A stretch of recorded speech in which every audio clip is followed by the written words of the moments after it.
కర్ణాటకలో ఐటీ సహా ప్రైవేట్ సంస్థలు, పరిశ్రమలు, కర్మాగారాల్లో ఇతర రాష్ట్రాల వారికి ఉద్యోగాలు తగ్గిపోయే అవకాశాలు కనిపిస్తున్నాయి. వాటిలో 50% నుంచి 100% వరకు స్థానికులకే రిజర్వేషన్ కల్పించాలని ఆ రాష్ట్ర కేబినెట్ ఓ బిల్లును ఆమోదించింది. మేనేజ్మెంట్ ఉద్యోగాల్లో 50%, నాన్ మేనేజ్మెంట్ ఉద్యోగాల్లో 75% స్థానికులకు ఇవ్వాలని అందులో నిర్దేశించారు. గురువారం ఈ బిల్లును శాసనసభలో ప్రవేశపెట్టనున్నారు. కర్ణాటకలో ఆంధ్రప్రదేశ్, తెలంగాణలకు చెందిన అనేక మంది ప్రజలు నివసిస్తున్నారు.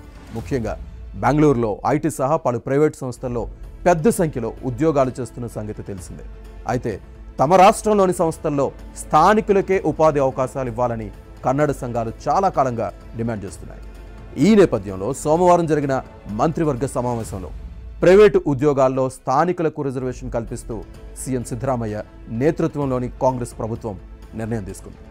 ఎవరు స్థానికులో ఈ బిల్లులో నిర్వచించారు.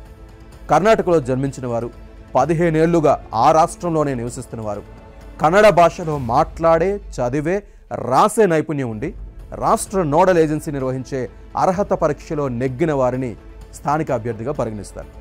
కన్నడం ఓ భాషగా ఉన్న ఎన్ఎస్పి సర్టిఫికెట్ను ఉద్యోగార్థులు కలిగి ఉండాలి. లేదంటే ప్రభుత్వ నోడల్ ఏజెన్సీ నిర్వహించే కన్నడ ప్రావీణ్య పరీక్షలో పాస్ అవ్వాలి.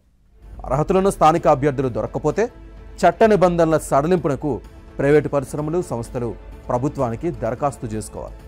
తగు విచారణ తర్వాత ప్రభుత్వం సముచిత ఉత్తర్వులు జారీ చేస్తుంది. అవే ఫైనల్.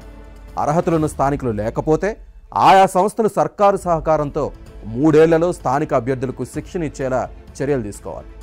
నిబంధనలు ఉల్లంఘించిన సంస్థలకు 10,000 నుంచి 25,000 వరకు జరిమానా విధిస్తామని బిల్లులో పేర్కొన్నారు. కాగా ప్రైవేట్ పరిశ్రమల్లోని గ్రూప్ సి-డి ఉద్యోగాలను 100% స్థానికులకే ఇవ్వాలని కేబినెట్ భేటీలో తీర్మానించినట్లు సిద్ధరామయ్య మంగళవారం ఎక్స్లో పేర్కొన్నారు. కన్నడిగులు తమ రాష్ట్రంలో సౌకర్యవంతమైన జీవనం సాగించాలని, మాతృభూమిలో వారికి ఉపాధి దూరం కారాదన్నది తమ ప్రభుత్వ అభిలాష అని తెలిపారు. మాది కన్నడ అనుకూల ప్రభుత్వం, వారి సంక్షేమానికే మా ప్రాధాన్యం అని వెల్లడించారు. మరోవైపు 7వ వేతన కమిషన్ సిఫారసులకు అనుగుణంగా ప్రభుత్వ ఉద్యోగులకు వేతనం పెంచుతూ కర్ణాటక కేబినెట్ నిర్ణయం తీసుకుంది.